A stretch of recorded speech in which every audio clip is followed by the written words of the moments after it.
This is the Defenders podcast on TV Podcast Industries. We're talking about the She-Hulk Attorney at Law finale, episode 9. Whose show is this? Look, intelligentsia is made up of exclusively dumb dudes. One of these guys is going to slip up, and they're going to give us enough information so that we can track them down, and then we will find them, and we will destroy them. By any and all means. Legally. I said by any and all means. No, I am going to sue them for defamation and invasion of privacy and get them charged with unauthorized access to a protected computer. Ugh, boring. All right, if you want to be all Jenn Walters about it. Yeah, that's cool.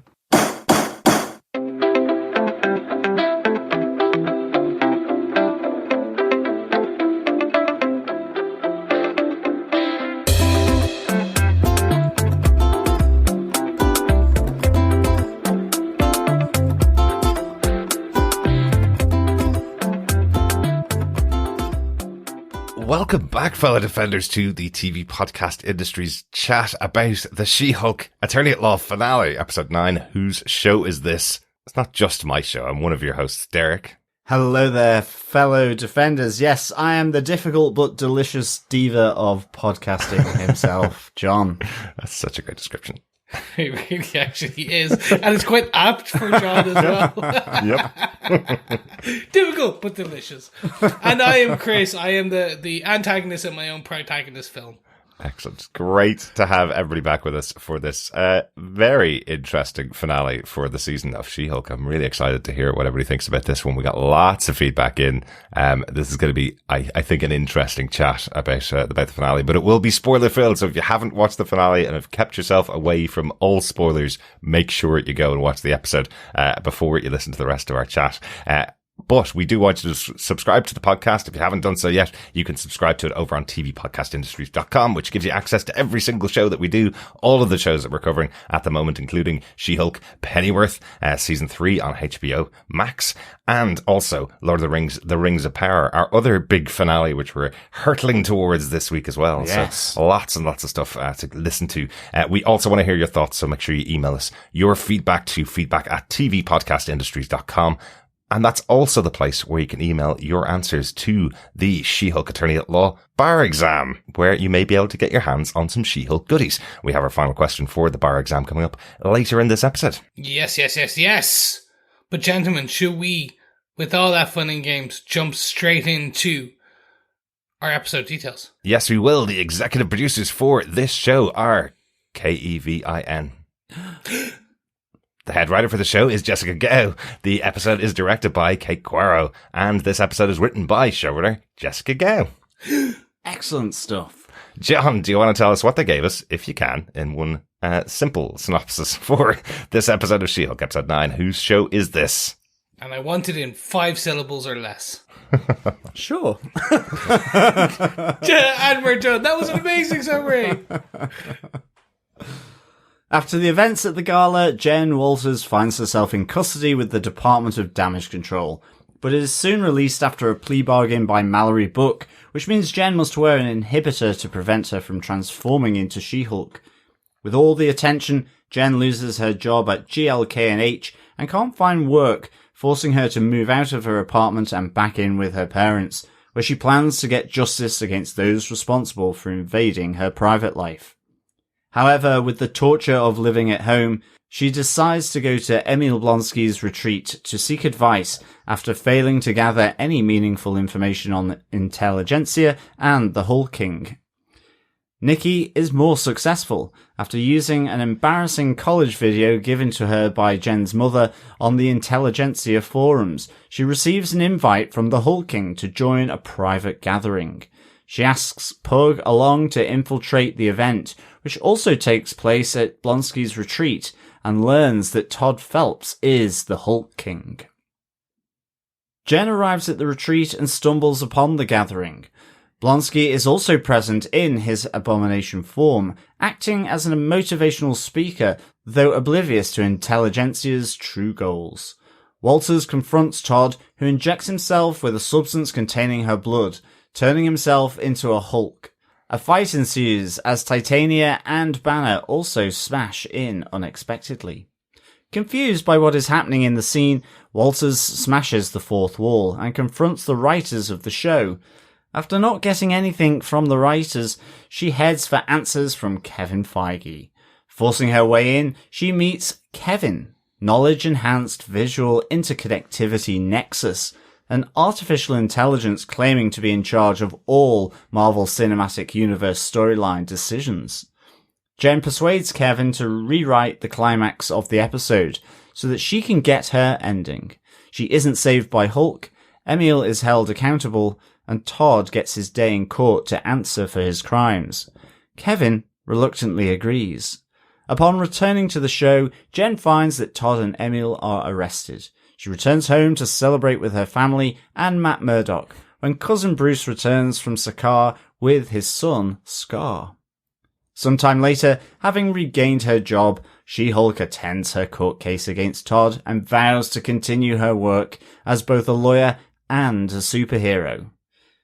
Finally, in a mid-credit scene, Sorcerer Supreme Wong breaks Emil Blonsky out of prison and takes him to Kamatage. Excellent. Really simple. Standard story. Just your average ending to an MCU TV show or movie. Yep. Nope, not this time. Not this time. Nothing to see here. It's all just your run-of-the-mill. What the hell? It's really standard. Yeah, absolutely normal.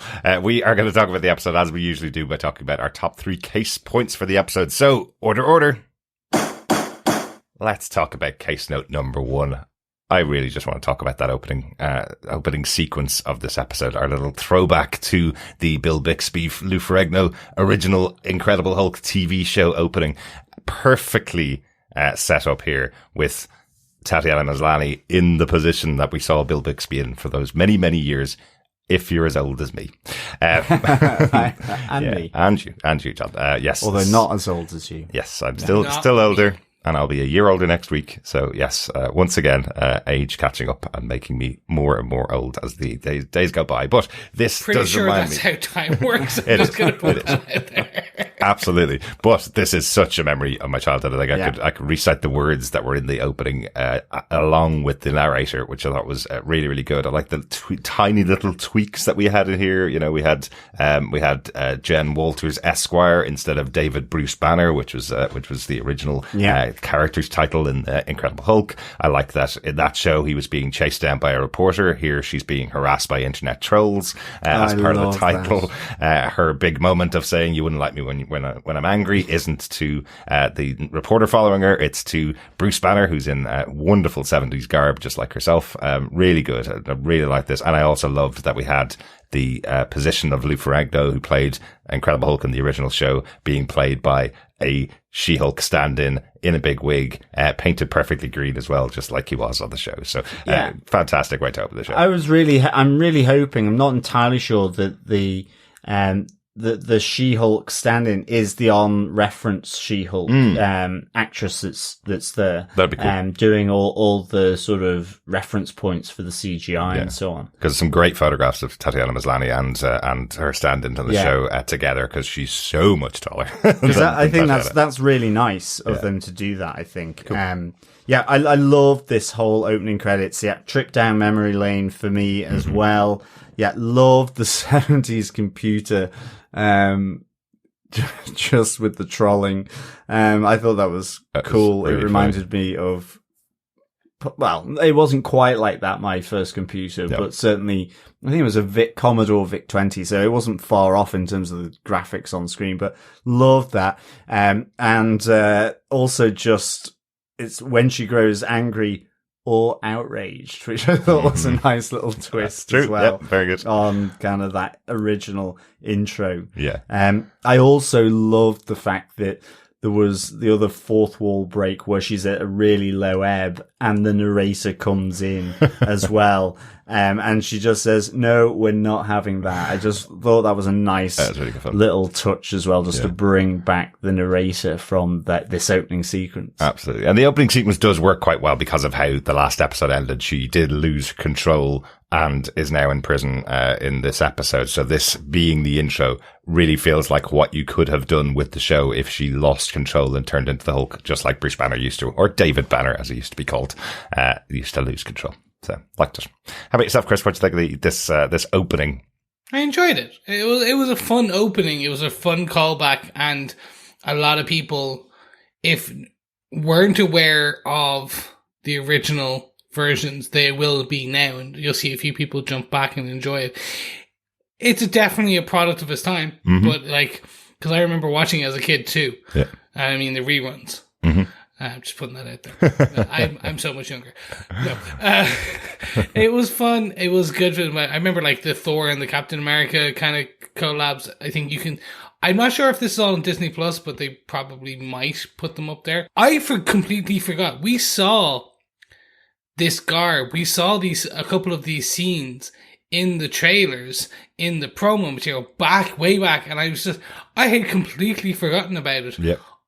Until it happened. I was like, oh yeah. Because like people were like, oh my god, they're going to get thrown back into the 70s and 80s. Like there was all these kind of, back when we weren't sure what it was about. Yeah. Yeah. It really was a fun piece. And it really kind of sets up how, and I've said this every episode that I've been on, how different this show is to every other Marvel property so far. I'm even going to include the MCU. Now, Deadpool's coming, fine. I mean, like, any MCU property to date, this is so different from. Yeah, absolutely. Like, Definitely. it's like, yeah, I mean, maybe WandaVision is also a little bit unique in what they did, certainly to begin with, over that series, but definitely. Well, at least WandaVision kind of thematically connected it. Like, why we had those shows. Exactly. This just is a full-on, like, Deadpool-esque. Well, she did it first in her original comics, but Deadpool-esque kind of fourth wall breaking kind of craziness. Yeah. 99% of Deadpool is he's just talking to the audience. This is her using the entire world outside of the TV show to resolve the closing of her TV show, which we'll get to. We'll get to all that kind of stuff as we get into the episode itself. So yeah, it is. I think it's completely different to what Deadpool has done. He's going to have to work a lot harder to make a big impact after this episode, to be honest. Yeah, well, they even had a great shout out to Marvel Assembled. Woohoo! Yes, it did. Cover as well. Yes, it did. I'm sure there's some Easter eggs on these scenes. Yeah, absolutely. 100%. I was looking and I was like, oh, it's too fast. I don't have time to go back. But definitely there's going to be Easter eggs. But that opening is just one massive Easter egg. Watch the two of them side by side. The opening sequence from the original Incredible Hulk TV show and this show, and they are literally side by side. It's amazing. Exactly the same. Had to watch it again after we did that, which is great. But it does lead into the scene where, as we mentioned, we now have She-Hulk in Emil Blonsky's former prison at the DDoC, the Department of Damage Control, and the only way she can get out is exactly the same way as Emil Blonsky. She has to wear an inhibitor on her to stop her turning into She-Hulk. So effectively, that whole process she went in through with Emil Blonsky back in episode 3, she's now going through the same thing. So I kind of like that setup for the storyline for the episode. It makes total sense why she would seek out Emil Blonsky as well and see what he did to get through this, because she's losing everything. Yeah, well, that's it. It's almost like the episode 1 again, where she was she couldn't get jobs. She was kind of trying to find her way after successfully winning a case, but then turning into She-Hulk. So it kind of same kind of idea here. It's just that little sort of reflection of what happened in episode 1, which I really liked. But again, I love this is Jenn Walter. She's not really willing to give up just by doing a plea deal. She wants to take down the guys that are behind this whole thing. So we get those great scenes with her and Nikki where they're trying to investigate what's going on in Intelligentsia. She's now back in her parents' home, which is also really, really good. Yeah, and another reason why she goes on a mental health break to Emil's as well. That's true. That's true. Another way to push her there. But I love how this is all connected. And I think, if I'm right, I think every single character in the show gets a moment in this episode. Every character that we've seen since the beginning, all the big ones anyway, they all get a moment in this episode, because her mom's moment is in her overexuberance to share funny things about Jenn Walter. She gives Nikki a way into Intelligentsia by sharing this video of Jen doing a dance in college with her friends. And suddenly this is Nikki's way into Intelligentsia, another way to embarrass Jenn Walters, which I thought was really good, bring everybody into this. Yeah, well, and like Jen puts it really well, when she breaks the fourth wall. She says, this isn't even a reluctant hero story. I'm just getting screwed over. Exactly. You know? Yeah. So it was just a nice way to kind of just tie off that whole thing in the DODC, you know, where she gets the plea bargain and so on. Plus then suddenly, like, living with your parents again at that age. To be honest, that's the worst thing. That would be the worst thing for me, quite frankly. Absolutely. So yeah, it was just really good. Yeah. Yeah. And that kind of leads to the culmination of the stories, all the stories coming together. It kind of moves us directly on to case note number 2. Is this how you wanted the show to really end? That's where we're going here, because everything, and I'll be honest here, we podcast about these shows and these movies all the time, and we have theories coming up to what's happening towards the end of the series, always. And yeah, every single thing we have said during the series, do we think this might happen, happens in this initial ending. And yeah, Jen's absolutely right. How boring would it be if this was the ending for the show? This idea that they're having the Hulk King convention at Emil Blonsky's place, and is he or isn't he involved in it? He's not. That's clarified later on. He's just a public speaker in it for the money. But the idea that everything's happening there, and it's Jen's going to be hoodwinked, and there's going to be this big, massive master evil who turns themselves into a Hulk, and then they have a big punch-out session between them. And of course, Bruce Banner comes in to save the day and take out Emil Blonsky, who's also involved, and he's the Abomination. All of this stuff, really standard, really rote. It would have absolutely just disappeared as a show, I think, if they'd left that as the ending for the show. I think people would have just gone, oh, that's all they were aiming for? Yeah, okay, I guess it's another 5 out of 10, 6 out of 10 show. Yeah, definitely. Like, I have to say, I love the writers for this. I think, you know, a couple of episodes back, whenever, you know, we were discussing on the podcast, and one of the things that just really came into my mind then was that, you know, this needs, whoever the Hulk King is, it needs to be that normal person to receive the justice. And this is ultimately what Jenn comes to in her conclusion. You know, you have all the crazy stuff. I kind of thought, you know, with Bruce Banner popping in and what have you, but I'm just really pleased that they went down this route, the writers, and absolutely hats off to them. Yeah. I loved every aspect of this because it was that. It was... Yeah. The first part happened and I'm like, oh, okay. Sure. Like, we guessed every single part of that. And I was like, oh, that's not what I wanted, but sure. Yeah. Like, maybe they'll do something clever with the ending.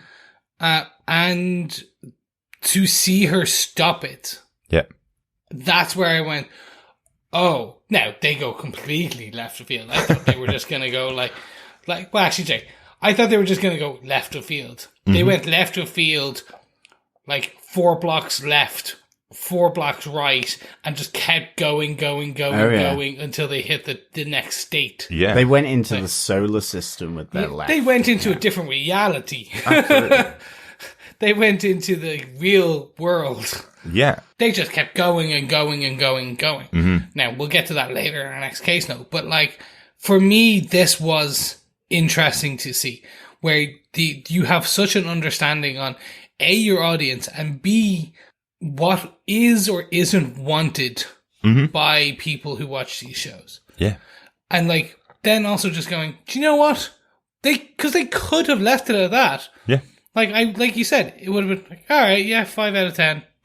Like, shame about the ending. It was going so well until the end, and it would kind of just fade into obscurity to a degree. Yeah.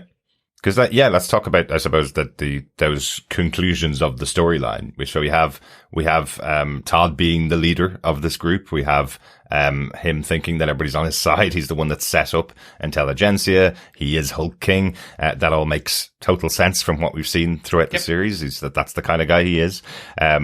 I love the idea of the investigation going on with Nikki being involved in it and Pug having to represent them in there, and his fight against having to say the kind of words that are coming out of his mouth. I think that's I hate women. Yeah. Absolutely brilliant. Oh, there was a great line with Todd where he goes, "Pug rules and he's hot," and there's just this off screen line. I would smash you. Yeah. Which was really good. Really good fun. That was a superb line. Yeah. Just so good. I love Pug and Nikki in this. Just the whole, Pug wireless up at the event. Nikki on comms. AirPod. Yeah. Brilliant. I'm going to look weird. You won't. Exactly. Not in that group of people, yes.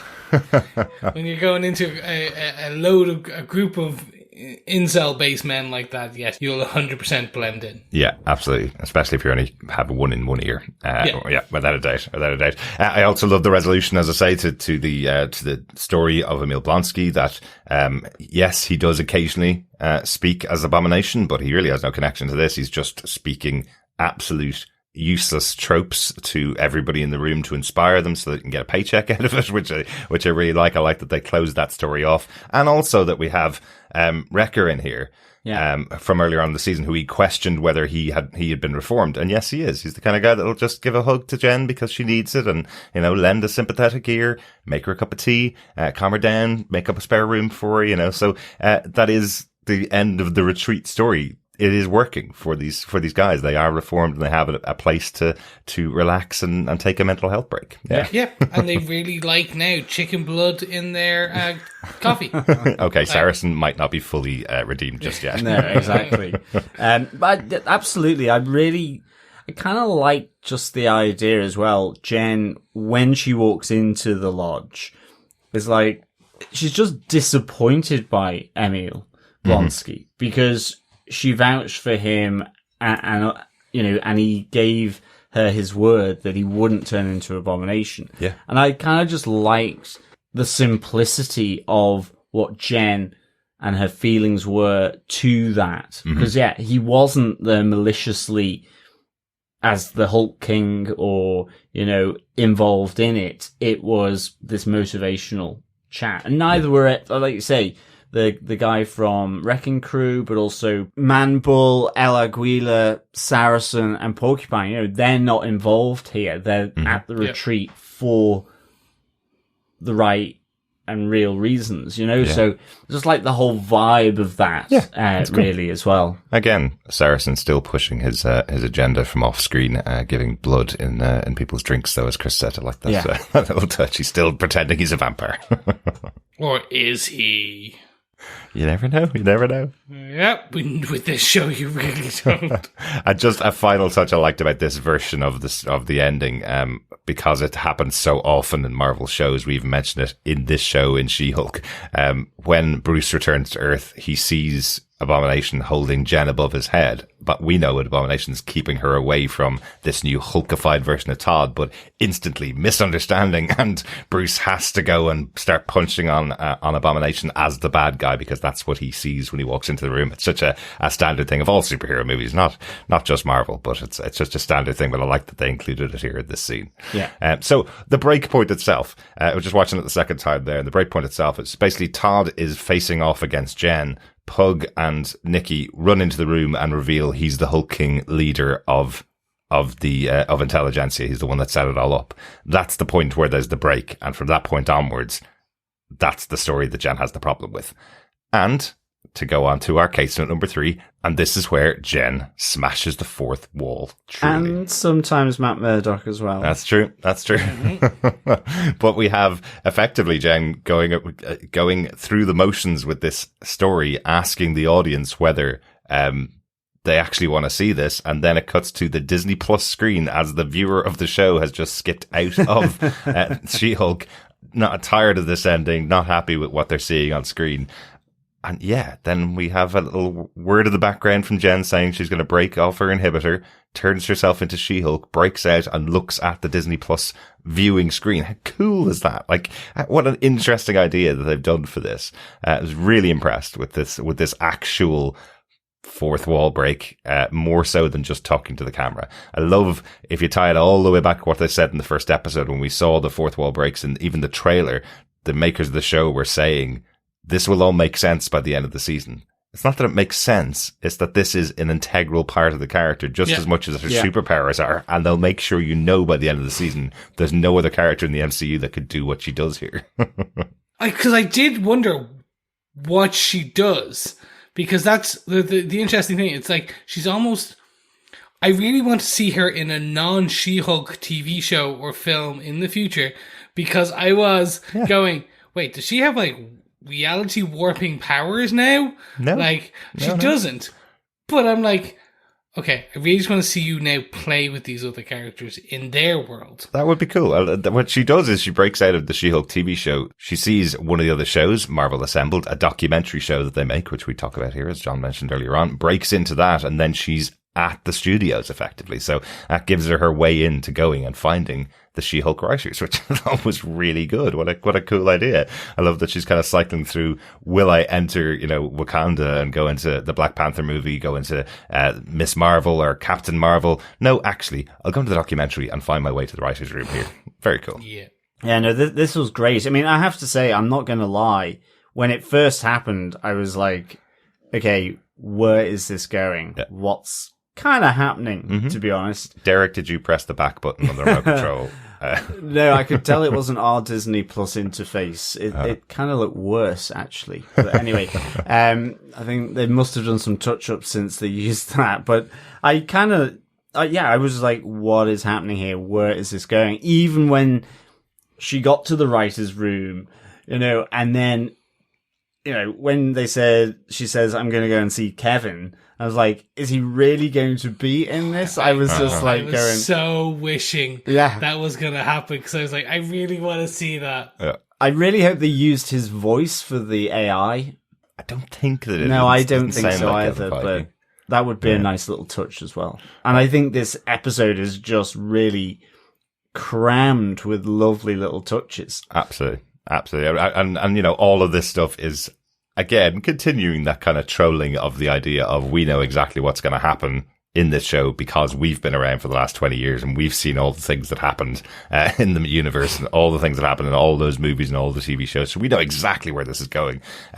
So they have a little side comment. Did you see that with the writers saying, was this just something that was up on your wall of theories in the background?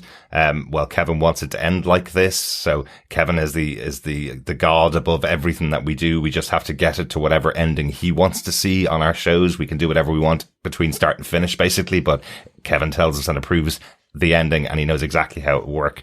Love those, because that's how some people think this universe works. It can't possibly allow any kind of creative expression if it's just one person over the top going, well, no, you have to have the last 5 minutes has to be this way, and something else has to happen here. So I love that they've all agreed to go this way with the ending for the show. And we do get a big fight scene. We get a She-Hulk fight scene as she's, as the security guards try to stop her from going in, to the Kevin room, effectively. She pulls her punches. Oh yeah. Yeah. Because they're humans. And I was like, there was one where she smashed his head against the wall. And there was a slight indentation. Yeah. But I was like, technically, could she not have thrown him through the wall? Yeah, and technically she could have watermeloned his head as well. Yeah. Probably not on this show, though. I loved the whole NDA skit as well, and just that she was scrolling up through it, and then the guy behind the desk just hits the alarm button anyway, and she's like, why did you get me to sign the NDA? But I really enjoyed that, just absolutely, in terms of having to sign on so many, and it's like they go on forever because everyone signs the Marvel NDA. Yeah. We've signed about 6 of them just to do podcasts about some of the pre-release episodes of the shows that we've got before. So we've done that. So we can't talk about the 20-page. So it's almost like the joke of Baskin Robbins always knows from Ant-Man. It's everybody signs the Marvel NDA at some point. Every single person on this planet will have signed an NDA for Marvel. I think that's that works really well. But I love, though, then finally getting into the central core of the Marvel Cinematic Universe. You have Kevin, the artificial intelligence at the heart of the MCU. I loved in the end credits where they had Kevin there with the cap on as well. It looked exactly like Kevin Feige's caps that he always wears. Yeah, that was a good little touch. And, you know, the whole conversation, I know I'm jumping here, but it's after they've had their conversation, about Kevin making all the decisions and what actually Jenn wants. You know, she has the problem with how this is ended. It was just the whole thing of turn back to Jenn, do it off screen. You know, She-Hulk CGI is expensive, because they're engaged on another project, and you just get the little Wakanda theme coming through. I thought that was just spot on so class. Self-referential. Yeah, but it was class. In the room with Kevin is a load of comic books and toys and callbacks. Nice. Yeah. That's nice. Mm-hmm. Like, that's what I wanted. Yeah. It was really cool, I thought. Absolutely. And totally unexpected. This was like, still, I think first time watching it, I was like, okay, what's going on? What the heck's going on? What's happening? How is this? I honestly did for a second think, because he made a joke in the writer's room. There was like, well, it was all a dream sequence. He says something. One of the writers say something like that. They say the entirety of season 2 is going to be a dream sequence. Yeah. How about that? Wouldn't that be different and interesting?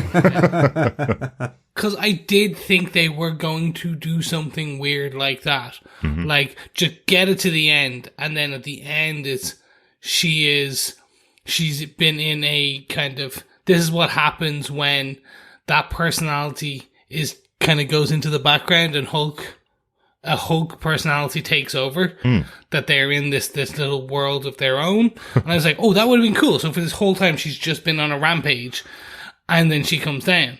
I was like, that would be great. Yeah. Nope. Just, this is what we were seeing. This is the show. This is better. Yeah, no, sorry, it is better, yes. But I was just so shocked. Yeah. The interesting thing as well with this, is that not only has Jenn broken or smashed the fourth wall, And Daredevil. Yep. What I was thinking initially was, what was really interesting, I don't know if it's actually kind of the right way to think about it now, because she's in Marvel Assembled, so she's technically still in a TV show. But when she initially broke through, well, she's in the documentary. When she initially broke through into the writer's room and so on, literally smashing through the fourth wall, I was like, okay, she's in, you know, this reality. Yeah. But then she breaks the fourth wall inside with Kevin, where she actually says, and when are we getting X-Men? And putting her thumb up. So I was kind of like thinking, is this so what's the reality here? I was thinking very Doctor Strangey with dimensions and stuff. So she broke the fourth wall, then she broke the eighth wall. Yeah. Are we moving in to an infinite, like a square root wall? Is this where we go full Elon Musk and we do have chips in our brains that are doing stuff for media stuff? But no, I was just wondering, because to me, the smarts at Marvel and the people that they hire to write and so on could somehow link this in at some point. Oh, yeah. Given we're talking a lot about multiverses and dimensions and realms and timelines and so on so far since the Disney Plus shows have come on. So maybe it's just another iteration of that. But I just for that split moment, I was thinking, okay, what's she breaking here? Do you know what I mean? Yeah, well, we do know that Kevin Feige exists in our world, and there isn't an AI called Kevin at the center of the Marvel Cinematic Universe. Do we? So you are right. She has broken into a TV show in the Marvel Universe or the Marvel Universe. So certainly we know there is a Kevin Feige. None of the writers that were in that writer's room were actually the writers. They were all actors playing writers on the TV show She-Hulk. But the whole point, the reference is, of course, in the comic book, she used to regularly talk to the writers of the comic book, but still able to talk to the audience out of the comic. So you're totally right.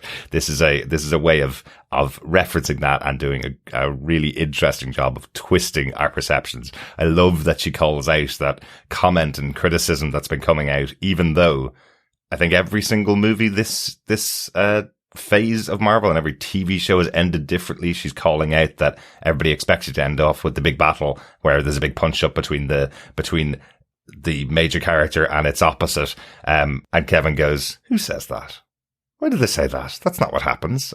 So they're so aware of what everybody's saying about them definitely. At all times. They've crafted this great ending to the show that goes against all of those perceptions. Works really well. I think as well, with everything going on, at its center is still Jennifer Walters, and I think with, Tatiana Maslany was just superb here because all these questions, all the breaking of the fourth wall and so on, but even with that, just, going back to, I'm just getting screwed over here, whether it's intelligentsia or whether it's through the writing of this, into her mind, substandard ending, because she actually really has so all that I'm being screwed over, but she still has the agency effectively to say, but I want it to end the way I want it to end, that I get justice, that it's Todd who faces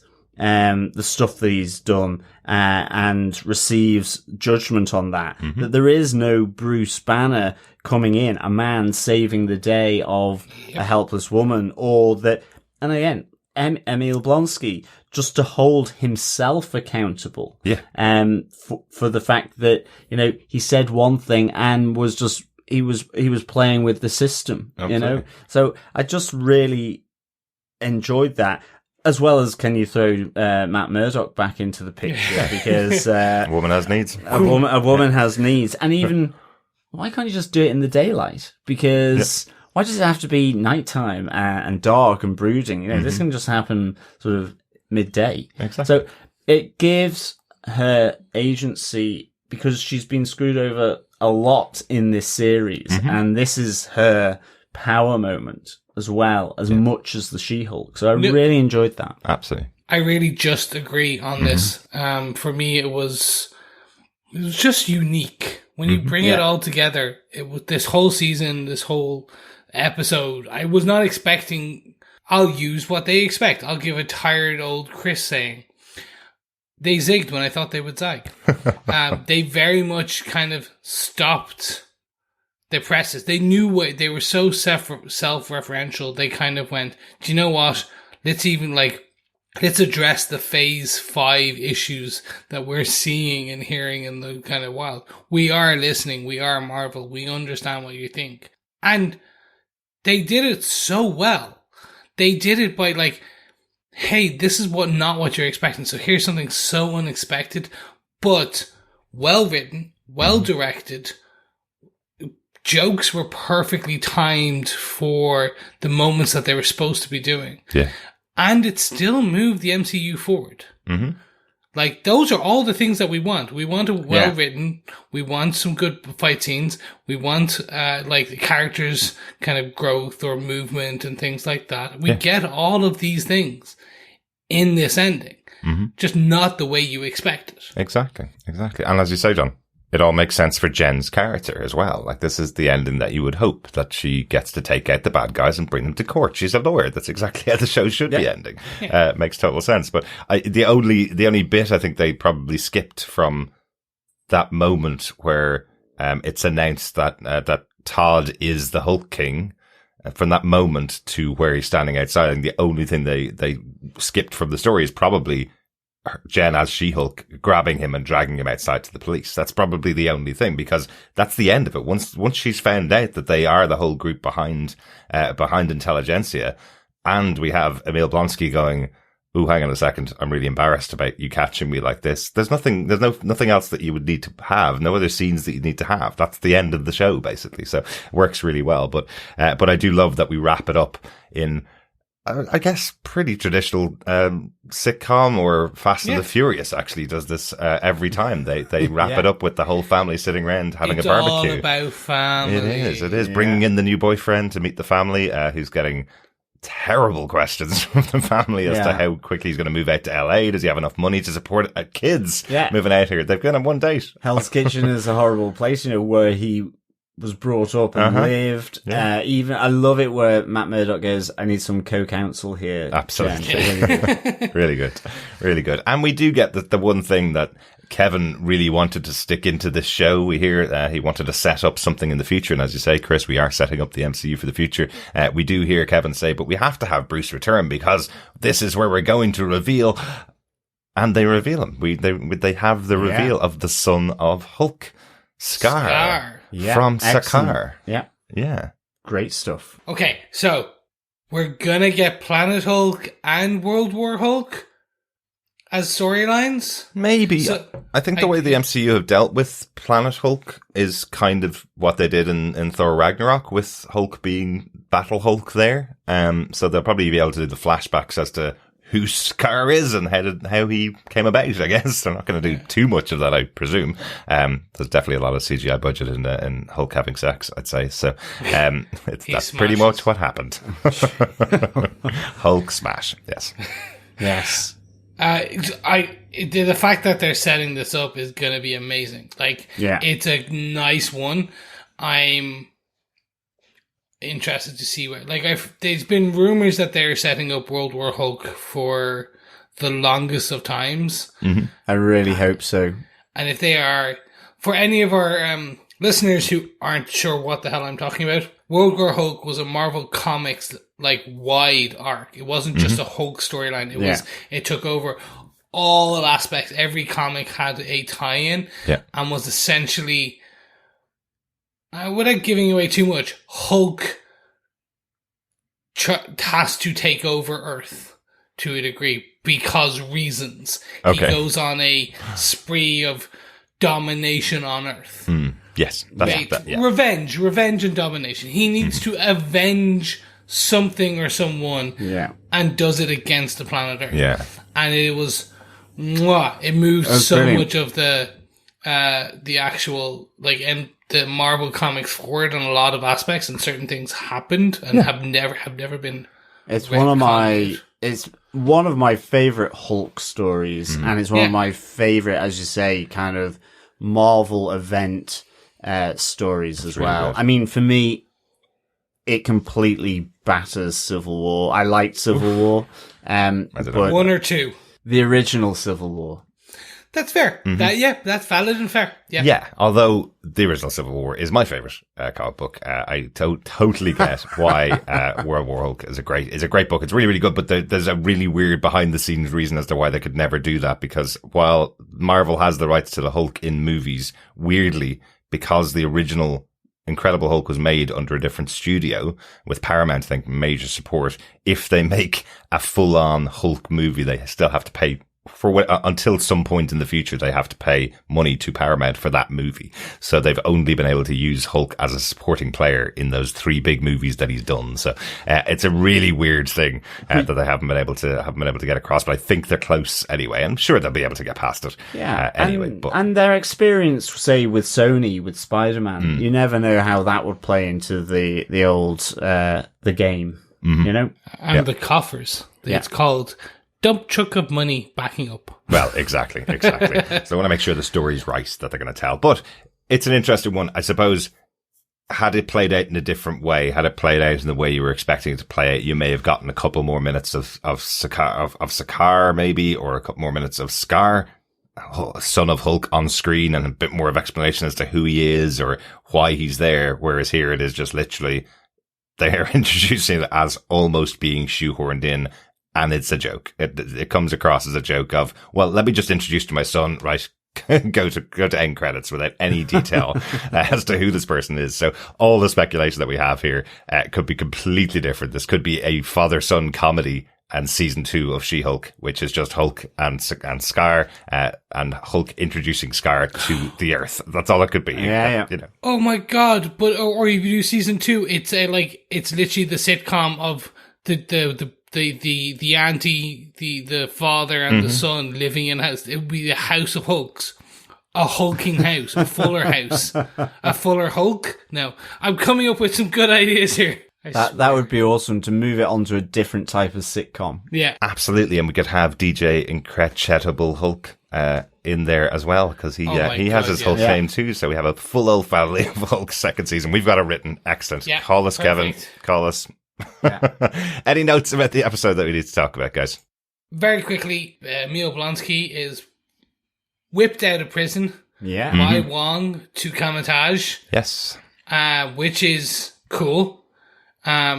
Because the next time we will see him, it has been announced, it was announced at D23, that Emil Blonsky and the Abomination will be in Thunderbolts. That's right. Yeah. I don't know how this ends up being that way, because technically Thunderbolts are like to get out of prison, very like Suicide Squad. To get out of prison, or like to not be put in prison, you do this kind of, you become a team of bad guys. Yeah. So he's currently in Kamatage. Yeah. Maybe he tries to do it to clear his name or something. But it'd be interesting to see how they work that into the story. Well, exactly. I'm wondering whether Sorcerer Supreme Wong is the handler here, because even just bringing him out for the fighting. Yeah, he's the replacement for Doctor Strange in this Thunderbolts group. That would be perfect. Yeah, Wong exactly. is their magic guy. That'd be interesting. Yeah, and even involved, maybe not General Ross's direct replacement, but it's training them, zenning them out, I guess, in the sense of we've seen Wong and Abomination in Shang-Chi. Yes, it was earning some money, but was it also training, this fighting, going up against another magic user if they needed to? So we did question Wong's explanation for that this was just part of his trials to become the Sorcerer Supreme, and that's why he was battling against the Abomination. We did question that. And they have already called out that this offer that was made to Emil Blonsky to have diplomatic immunity by moving him to Kamar-Taj was refused by Emil Blonsky, and that's actually why he got out of prison, because he refused the opportunity. He could have escaped at any time, but now he's gone to Kamar-Taj, so he's now gone against the law. He is supposed to be in prison for 10 years, and he's accepted this move to Kamar-Taj. So that's the reason why he could be tied up with Thunderbolts, because he has absolutely broken the law by leaving prison and going off to Kamar-Taj. Yeah. And then they haven't tried to come back to the US. He has to serve his time. Or, of course, you could have Val coming to him. Sorry, don't call her Val. Valentina. Going to him and go, if you want your regular sponge, do this. But anyway, so it's good to see that he is not forgotten and he is being looked after. Absolutely. I do hope we see some of the other guys in the future.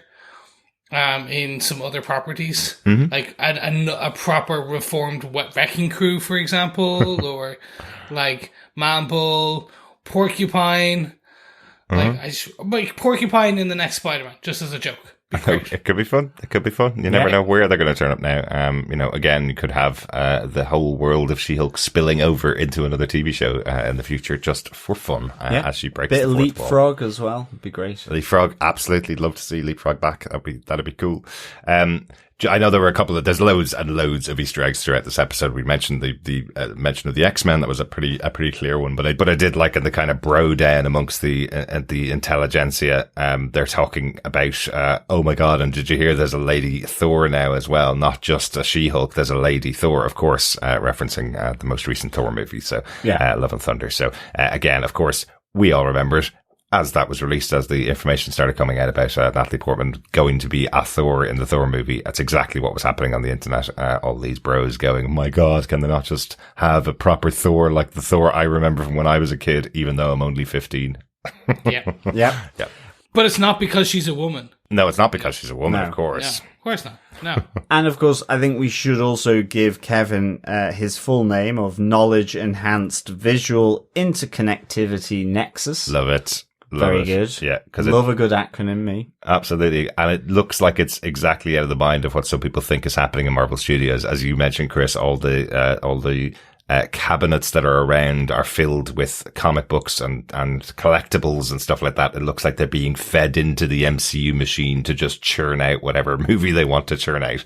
So that's what I liked about this. It just looked like he's feeding everything in through this system to deliver whatever it is that will make the most money. But at least lets the audience decide what's good and what isn't. Good stuff. I think that's it. I think that's everything we can think of talking about for this episode. So, John, do you defend She-Hulk episode 9? Whose show is this? I really do defend this episode. I give it 5 mother puggers out of 5. I just absolutely enjoyed and loved this episode, mainly because I was so confused actually on first watching it through. But second time and by the end of the first time, it just was a superb choice from all involved, and as I say, went left field, went right field, but ultimately it brought the agency to Jennifer Walter's She-Hulk, not in terms of strength or the superhero nature, but this person who's been getting screwed over the entire series by dates, by transforming into She-Hulk, and now through intelligentsia, to get the ending to this show. Fantastic use of breaking the fourth wall, dare I say it, smashing it. Loved that they still brought everyone back around the family dinner table at the end. I thought this was just real class, really clever, really funny. There's just that small moment when Jen's mum and dad come to collect her from outside the DODC prison, where dad just goes, well, don't worry, everyone's getting into prison these days, it's just so silly. People get out of prison every day. Yeah, really, really funny. Yeah. And I just really enjoyed this. Everyone kind of got their moment in this final episode, and to me, it worked out that it was just a plain old man, not a Todd Hulk, that got the justice, was taken to court. That to me was just really good judgment, and I loved it. Yeah. So I absolutely loved this episode with 5 mother puggers out of 5. Excellent. I do love in the closing credits artistry with all the men in the audience all sweating and checking their shirts as Jen is delivering her. Well, her Josh, it focuses in on Josh as well. Yes. Yeah, looks like him. Chris, how about yourself? Do you defend She-Hulk episode 9? 100% yes. It was fantastic. There was literally only one part of this was what I was expecting it to be, which was the part they stopped, which is the end, the fake ending. Yeah. Where they were like, and Todd becomes a Hulk, and here's Bruce. And the part they stopped was, I was like, oh yeah, that's where they're going. Makes sense. Okay, fine. We'll see how it goes. And then it just went left of field, and I was so happy. I really am just very much interested to see how all of these bits that happened in this, plus all of the bits that happen in upcoming show, how they kind of spill out into the true MCU. And I mean true MCU, I mean the kind of movies. When will we see She-Hulk? Is she getting her own movie? When is she going to be here or there? Will the Matt Murdock we see in She-Hulk be quite similar or somewhat similar to the Matt Murdock we see in Daredevil Born Again? I have so many questions, but do you know what the biggest question is? When will they announce season 2? I know. And we're so close in this episode. We have the writers room themselves saying they have their ideas for season 2. We have Kevin saying to her, see you in the movies, and then going, no, I won't, as she has her movie announced and cancelled in one individual scene. So yeah, nothing announced, of course, for the next season. Tatiana Maslany is fantastic. This was, I think, a one-of-a-kind show. I'm not too sure how a next season of the show would go, but I'd absolutely love to see Jen, particularly back in something else in the future. I'd love to see her in something else. But I think of all the shows I've seen, this one feels like it's introducing the character rather than setting up something for the future of that character. It feels like here's something really different for the MCU. So I don't know how they would replicate that in future, but it's a great character. Love to see more of Tatiana Maslany, and love this finale. It's really, really good. Yeah, we also need to have Madison back in the MCU as well. Madison with a Y and 2 N's, not what you think. Yeah, really good. And love to see Nikki back. Pug was fantastic in this season. So many great characters in this show. Love to see back in the future. But there is one more place we need to pay a visit to. We need to go to the legalese for our She-Hulk attorney at law bar exam. And the final question, John, where are we going with episode 9 question? Yeah, welcome to the bar exam, fellow quizzers and fellow defenders. It is question 9. It's the final question. Get your notepads out. Scribble this down.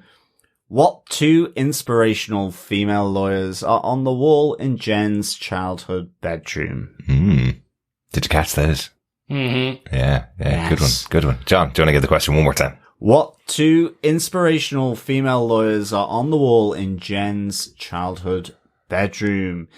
Please send in your answers to feedback@tvpodcastindustries.com, where you will be in with a chance for some She-Hulk goodies. Yep, excellent. That is the end of our coverage of the She-Hulk finale. But we do have lots and lots of feedback from our awesome fellow defenders. If you'd like to send any thoughts on the show itself, you can still email us to feedback@tvpodcastindustries.com or pop on over to our Facebook group at facebook.com/groups/tvpodcastindustries. We should be doing a wrap up on She-Hulk. We usually align that with the Marvel assembled documentary on the making of She-Hulk, which I hope is going to be coming out in the next couple of weeks' time. So you have a bit of time to get in some thoughts to us about the season. But first up, we got an email in from Jerry who says, "Hello guys, I've been watching She-Hulk all season, but I've been too busy living to comment on all the episodes. This finale was one of the best Marvel things on Disney+.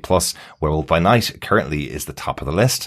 First off, the episode starts in the direction of a familiar Marvel finale, solved problem, and the CGI punch fest. And what they were going to give us before breaking the fourth wall was simple crap. The fourth wall twist was brilliant. Dare I say perfect.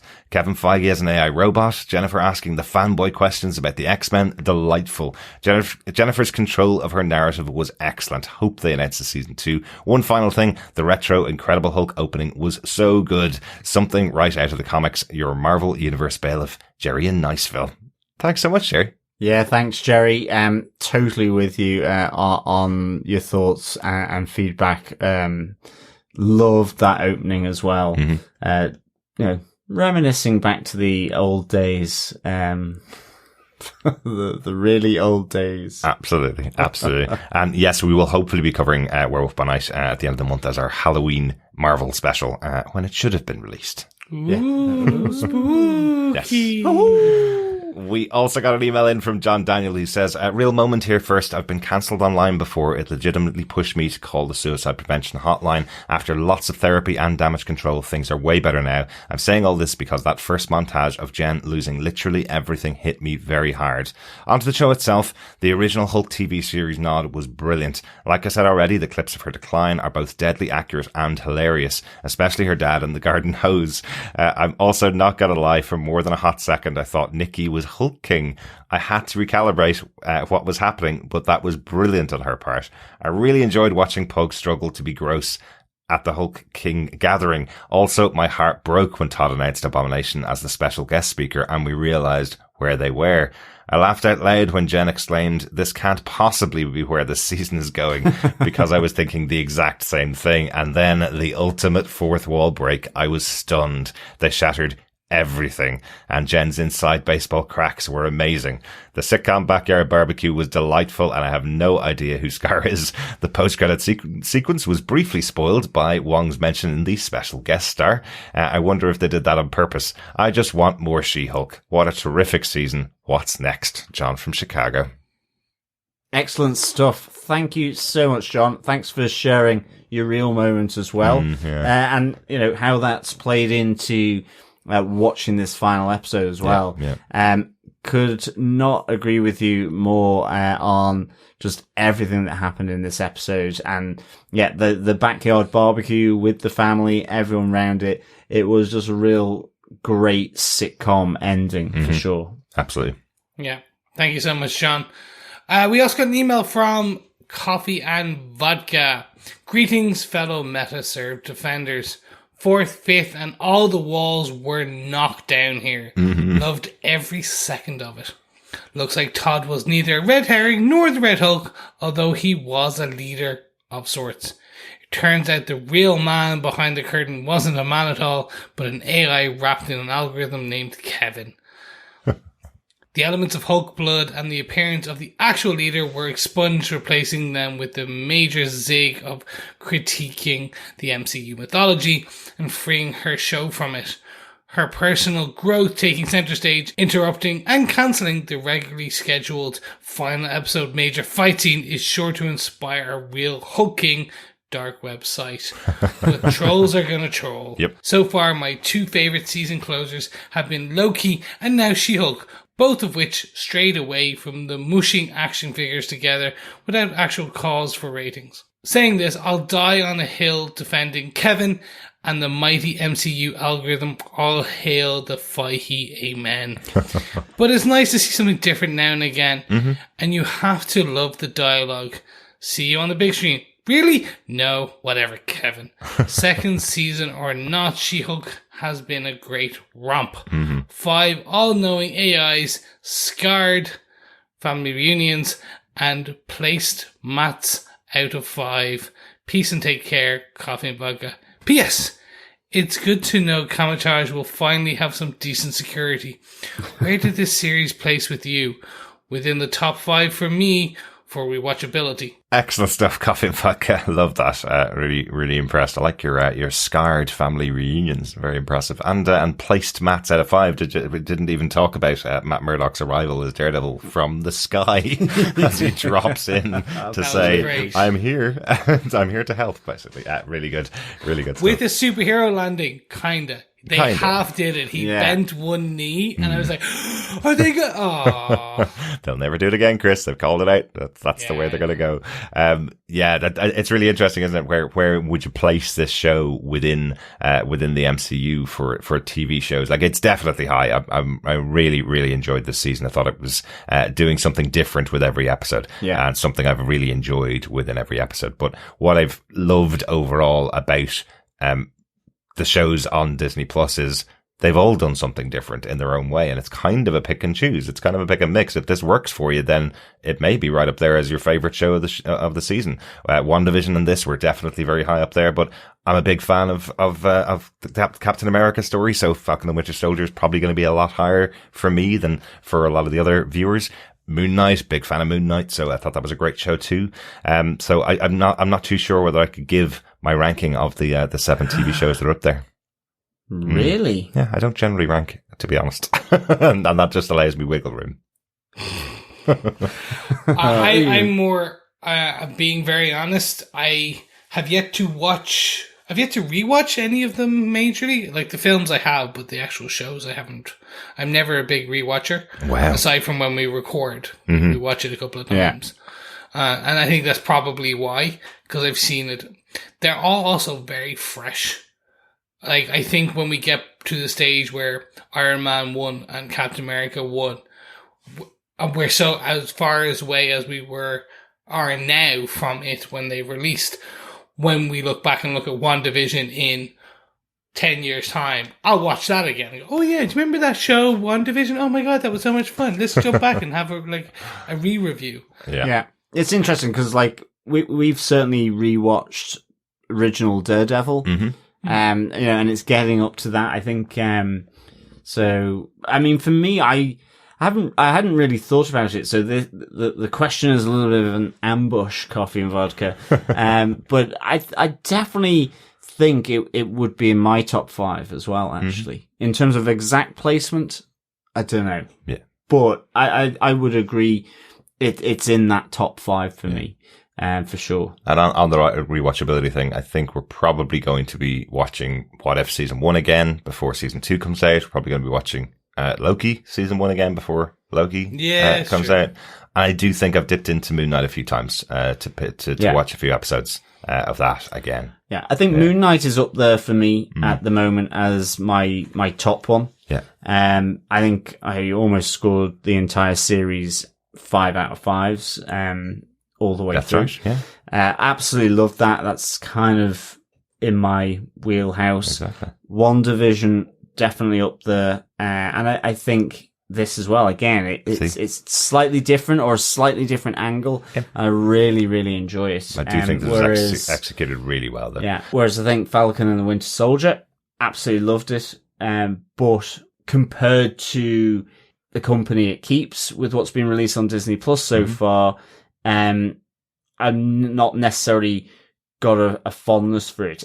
In the same way as with Marvel Netflix, I guess Iron Fist, being one of my favourite characters, in the end, it didn't keep up with the company that it was in with Jessica Jones and Daredevil and Luke Cage for me. Yeah. Absolutely. We'll eventually do a rankings episode if they stop putting out great TV shows and we have nothing to talk about. But there's still loads and loads going on. Let's pop on over to Facebook and get some Facebook feedback. First up, Harvey Locus says, I'm having a hard time processing this one. First off, loved the throwback intro to Incredible Hulk, the show I grew up watching. I must say most, if not all of my predictions were wrong. Todd being Hulk King was disappointing to me. I was hoping that it was something Jen was going to fix with that amazing fourth wall break. There was so much going on that I wanted her to fix with Kevin, giving us a whole new draft to the ending instead of just erasing some of it, leaving in the odd bits like Titania showing up and skipping over the rest. I really wanted more out of it. It just didn't feel satisfying that Josh wasn't there to pay for his involvement. What he did to Jen was truly monstrous, and for him to just be written off as a hired gun felt overlooked. I also thought we'd see more legal repercussions for other actions she took, like picking up a car and throwing it during the Daredevil fight. So many things I wanted to see played out that we just didn't get. I would have gladly given up that scar reveal, which I was actively hoping against, for the budget of 10 more minutes of actual resolution. Thanks, Harvey. I kind of feel like they did a little bit of a have your cake and eat it thing here, where they did a lot of the reveals. I know they were unwritten in the final version, but they did do a lot of the reveals that they kind of went with. I did like, again, having that moment with Josh and at least the drawings in the post-credit scenes where he looks like he's sweating about his involvement in this whole situation. So even if the actor wasn't able to return for a scene in this finale, at least they did kind of underline his involvement in it. Yeah, agreed. And I actually enjoyed the Scar reveal because it did, like I said, it set up, it showed that it is connected and it is setting up something. It's not a bad thing to keep you salivating about what else is coming. Yeah, but I kind of get the point though, Harvey, that you can give that up and get another 10 minutes in the show. I did see during the week this week everybody asking for, a full hour-long finale for the show, but I think this felt much more in keeping with the show to keep it at its length and have it all about Jen and all about what was going on this season. I think so, yeah. But thanks for your thoughts, Harvey. Yeah, great stuff. Thanks, Harvey. Also on Facebook, Heather Wallace says, after a day of dealing with social media trolls for work and literally banging my fists on the desk in frustration, I really, really wanted some She-Hulk smashing tonight. And this episode didn't give it to me. Instead, it served up something that was trying just too hard to be clever. Still, there were bits I did really like. The old school TV intros were great. Daredevil at the family barbecue was funny, and Nikki was absolutely brilliant. I was so upset when I realized Intelligentsia were meeting in Emil's barn, and I'm still confused about whether he was in on the plot or not. I surprised myself with how much I liked Emil. First Zemo and now Blonsky. The TV shows are giving underwhelming movie villains played by really good actors a second chance to shine. Absolutely. Great stuff, Heather. Absolutely agree with you around the villains. Although I really enjoyed Zemo's mainly off-screen greatness in Civil War. For sure. But I think you're right. I think they're giving some really good villains here a chance to shine. And I found myself kind of rooting for Blonsky. So I get your sense that about, oh no, he is involved in it. Because that was, I think the first time round, it was a little confusing. Yep. Was he involved? Was he just a member of Intelligentsia? Did he know what they were doing? But I think second time I watched it, it was definitely clear that he had no idea the intentions of this group. And maybe it might be useful to rewatch it on a day where you haven't had a really bad day at work on this stuff, I guess. Yeah, I'm sure you really wanted to see some social media people get punched in the face by She-Hulk. Yeah. Totally get it. But thanks so much for your thoughts, Alec. Yeah, thanks, Heather. Yeah, thanks, Heather. Ray had this to say: fantastic, unexpected, epic ending. Loved it. I liked that the writers weren't afraid to expand on the fourth wall breaking. It was totally unexpected, and that's what I really appreciated. Mm-hmm. Jen chatting with Kevin was the highlight for me. And the mention of X-Men, Daredevil was great to see again too, and Scar, oh my god. I applaud making this show different, hoping we get way more She-Hulk in the future. Mm-hmm. Yeah, definitely. Agree on that. Yeah, Daredevil back. Honestly, I keep thinking about it, and I'm like, even if they keep Matt with the same character he is now, I'm going to be happy. Yeah. Obviously, we had our brooding, and now we have a wisecracking Matt. It's going to be great. Absolutely. Yeah, no matter what way they go, even if they find the piece in the middle, it's going to be fantastic. Yeah, definitely. Yeah. Thanks for that, Ray. Yeah. Donald Dennis says, though the series was overall great and this final episode had some excellent bits in it, it was overall the least satisfying episode of the entire season. I don't hate that it didn't end with a giant fight that went on too long, but we still didn't get to see any type of conflict resolution that mattered to the actual story of the series. The throwback segments to the original Hulk TV show was lots of fun, but worked better as an advertising campaign outside of the show than it did in the show. The fourth wall break was a great concept, but it felt like they used the big one to step around problems instead of fixing them. Seeing the only result of a story event is rarely as satisfying as seeing it occur, and the fourth wall break sidestepped everything. We really have no idea how things got to be resolved, just that they were, which is a shame. The build-up was pretty amazing. Seeing the Today is Today banners behind the drapery in the Intelligentsia event ran chills down my spine. Did anyone else think the tea was drugged? Did it seem to you like Blonsky may have had no idea what group he was speaking to, or at least never agreed with their agenda? I ask because all of his platitudes were exceptionally bland and didn't seem at all anti-She-Hulk. I was suspicious all season long he hadn't reformed, but now I think it is likely he was reformed, even before he allowed himself to go back to prison. In the end, I think the only truly bad part of the original Kevin ending was when Bruce showed up. The Hulk serum didn't have to work, and it didn't have to be a physical fight. If she could have proved she didn't turn into a rage monster and still managed to take down the Intelligentsia, Jen could have gotten the results she wanted. Having Bruce show up was also the worst part of the She-Hulk ending they went with. That would have worked better as a mid-credit scene, giving She-Hulk the chance to say, since we don't have tags for you the last few episodes, we'll give you 2 now. Did Daredevil's costume look super distressed for an outfit that has only been in one real fight? Matt is tough in his clothes, isn't he? I can't wait to watch it again this evening and see if my criticisms have softened. If they have, I'll let you know. I hope they've softened, Donald. Totally entitled to your criticism if you didn't like the show, but I think it does make a little bit more sense that Blonsky isn't involved, and when you're watching it that second time, it seems to flow a bit better together, I think, personally. But definitely. I mean, and I can understand with that break happening, that point of view, Donald, because the return to it is really abrupt. Mm-hmm. It's suddenly outside, and you're going, what, were, how, when? And, you know, in some respects, you know, you're right. That fourth wall is an event in and of itself, as well as coming to that resolution. Yeah. So I can see your point there for sure. Yeah. And it is interesting, I suppose, if you pull that fourth wall break out of it and you stop the episode and mash the two together, if you put that together to where, Jen would have wanted the episode to finish and her completion, putting them in court and putting Blonsky back in prison, it actually does have, I think, a lot of resolution to the storyline from the season. I think it actually matches quite well together, but taking you out of it completely with the fourth wall break and not knowing exactly where you're coming back to as well may have kind of mixed that up. Definitely. I think it's definitely a double watch episode. Absolutely. And hopefully we'll hear your thoughts for when we discuss it for our wrap-up episode of She-Hulk in a couple of weeks. Thanks, Donald, for sending in the thoughts on the initial viewing of the episode, at least. Yeah. Thanks, Donald. Michael Booth says, somehow I don't think this was on your predictions whiteboard. Delightfully on brand. I don't think I have laughed as hard at any other scene through the season, peaking with Tatiana Maslany's timing and expression as she talks about smashing Matt Murdock. That being said, I'm not sure how satisfying of a conclusion it was. We didn't actually see what happened, just the end result. I get what they were going for, and it was hilarious, but I wish we had just 5 more minutes of what actually happened. I could have done without the Scar reveal. We have had so much world building already, it seems a shame to shoehorn a next up in the MCU cameo, especially when Jenn told Kevin to save it for the movie.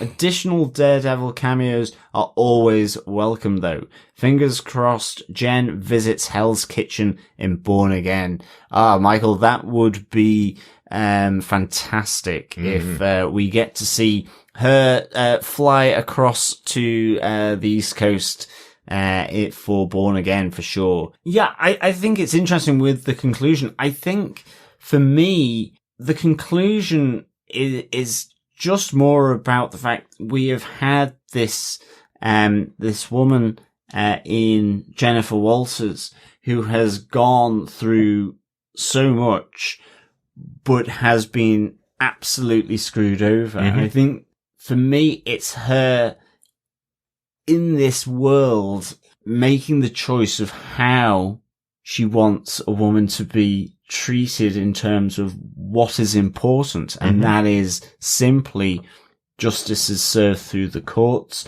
rather than a big end fight. And so that to me was, I think that's why I loved it so much, that was the conclusion that I took from it.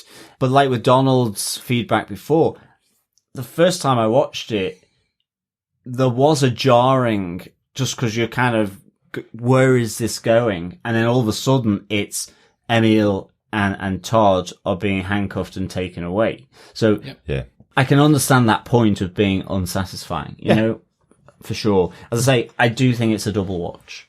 I think so.